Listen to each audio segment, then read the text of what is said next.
Let's look at combining complex numbers. Here's a complex number grouped with a set of parentheses, and we're supposed to add it to this other complex number. Well, because it's addition, it's pretty straightforward. You can actually kind of ignore the parentheses because you are going to take the real parts and you're going to go ahead and add them together. And then you're going to put the imaginary parts together. So if I have 4i and 10i, I have 14i. And it's positive because there's no negatives in the problem. So we have 14i. This is the answer, and it's in the form a plus bi, meaning if I had written it in reverse, I would need to rearrange it. You need the real number first and then the imaginary number next.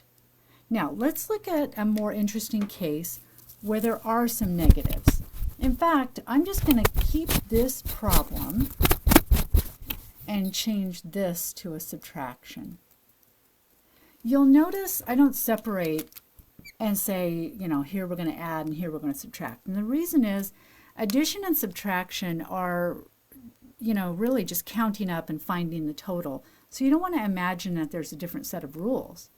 It's still the same process. It's just we have to account for different effects of the negative sign.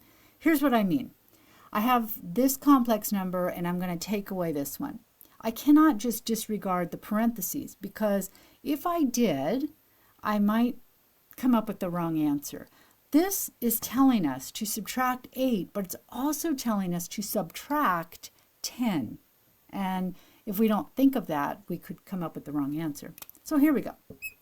I have 1 minus 8, so that's negative 7. And then I have 4 i's, and I'm taking away 10 i's. So that's negative 6 i's. And this is already, again, in the correct form, so this is our final answer for combining these two complex numbers. The rule is the real components are going to go together. You're going to add them or subtract them depending on what it's telling you to do. And the imaginary components go together. And you may add or subtract them depending on what the signs are telling you to do.